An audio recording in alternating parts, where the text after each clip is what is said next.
Welcome back to the Gentle Room. Today, I'm going to tell you the story titled The Lanterns of Clover Hill. On the western edge of a small Irish village called Cloverfield stood a hill so green it seemed to glow even under gray skies. The villagers called it Clover Hill, not because clover grew there, though it did, but because strange good fortune often followed those who climbed it on St. Patrick's Day. No one knew exactly why. Some said a saint had once rested there. Some said the hill had been blessed. Some said it was simply the way the wind curved around it, carrying whispers from the sea. Molly O'Sullivan had lived at the base of Clover Hill her entire life, and she did not believe in luck. She believed in small certainties: warm bread, tidy shelves, and the predictable comfort of her bookshop, the Quiet Lantern. On the morning of March 17th, she stood on a stool adjusting a display of green-bound books in the window. Outside, the village was already stirring. Laughter, distant fiddle music, doors opening and closing. St. Patrick's Day had arrived. Molly sighed. She loved the cheer of it, truly she did, but she had always felt like an observer, watching happiness pass by like a parade she had forgotten to join. A small bell chimed as the shop door opened. "Morning, Molly." It was old Mr. Brennan, wrapped in his wool coat despite the mild air. He carried a tiny paper lantern painted with shamrocks. "You're the first customer," Molly said with a smile. "I'm not a customer today," he replied. "I'm a messenger." And he sat the lantern on the counter. "Every year," he continued, "we hang lanterns along the path of Clover Hill. It's tradition, but this year," and now he hesitated, "we're short one pair of hands." Molly blinked. "Do you want me to help?" "Yes, just this once. It's good to do something different." She almost declined because change made her uneasy, but the lantern on the counter glowed softly in the morning light, its painted shamrocks almost luminous. "All right," she said quietly, "just this once." By afternoon, the village square buzzed with celebration. Children ran past wearing green ribbons. Someone played a fiddle near the fountain. The air smelled lovely and wrapped her up in a sense of comfort. Molly followed Mr. Brennan to the base of Clover Hill, where a wooden cart stood piled with lanterns, dozens of them, each painted differently. "Each one's made by someone in the village," he explained. "They're wishes, in a way." Molly picked up one painted with tiny gold stars. "What happens when they're lit?" she asked. Mr. Brennan smiled.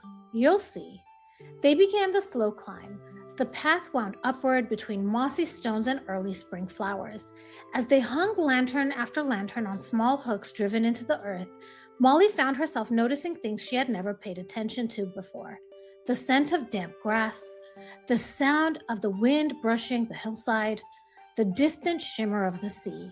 It felt as if the hill itself were waking. Halfway up, they stopped to rest. Molly looked back at the village below. Rooftops glowing in late afternoon light, smoke curling lazily into the sky, laughter drifting upward. "It's beautiful," she murmured. Mr. Brennan added, "It always was. You just hadn't climbed high enough to see it." As dusk approached, villagers began gathering at the base of the hill. Families, couples, children with glowing cheeks and bright eyes. Molly felt a flutter of nervousness. She wasn't used to being part of things. Mr. Brennan handed her a small matchbox. "You light the first one," he said. "Me?" "Yes, you." She struck a match, and the tiny flame trembled in the wind as she touched it to the wick of the nearest lantern. For a moment, nothing happened. Then the lantern glowed. Not brightly, just a warm, steady light, like candlelight seen through amber glass. One by one, the villagers lit the rest. Soon, the path up Clover Hill shimmered with golden lights, winding upward like a ribbon of stars fallen to earth. Molly felt something loosen inside her chest. It was a warmth that she hadn't expected. When the last lantern was lit, Mr. Brennan cleared his throat. "Now," he said, "tradition says the one who lights the first lantern makes a wish." Molly shook her head quickly. "Oh, I don't know." "Go on," he said. The villagers watched kindly, not expectantly, just patiently. Molly hesitated. She had never been good at wishing. Wishes felt like fragile things, too easily broken. But she looked up the glowing path. at the lantern swaying gently in the evening breeze, and something came to her. "I wish," she said softly, "to feel like I belong." The words surprised her as much as anyone. For a moment, there was only silence. Then a little girl stepped forward and took her hand. "You do belong," she said matter-of-factly. A woman brought her a cup of warm cider. Someone draped a green shawl around her shoulders. Laughter bubbled around her. Not overwhelming, just welcoming. Molly realized she was crying, though she wasn't sad at all. Later that evening, after music and dancing and stories were shared under the lantern glow, Molly sat on a stone near the top of the hill. Mr. Brennan joined her. "Well?" he asked. "Well, what?" she said. "Do you still not believe in luck?" Molly watched the lanterns flicker gently in the dark, each one glowing with quiet warmth. "I think," she said slowly, "it's not luck at all." "Oh?" "It's people," she said. "People lighting the way for each other." Mr. Brennan smiled. "And that is the hill's secret."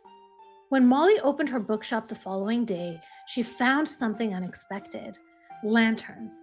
There were 3 of them sitting on her counter, one painted with stars, one with waves, and one with tiny clovers. A note rested beside them. "For the quiet lantern," it said, "so no one who enters ever feels alone." Molly touched the paper, her heart full in a way it had never been before. She hung the lanterns in her window. That evening, passers-by paused to admire them, drawn by the warm glow spilling onto the street. Some came inside, some stayed to talk, and some left smiling. And from that year forward, Molly climbed Clover Hill every St. Patrick's Day, not because she believed the hill granted wishes, but because she knew what it meant to light a path for herself and for others.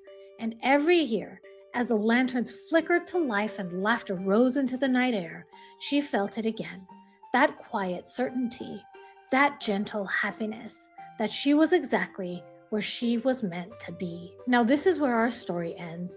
I'm curious to know what you think about it. Please let me know in the comments. If you enjoyed this and you have ideas for other videos and other short stories, drop those in the comments as well. I'm excited to hear about all of your interests. If this was interesting to you, please like and subscribe. Hit that notification bell so you'll know every time I drop a new video. I want to thank you so much for being here, and I'll talk to you soon. Bye, everybody.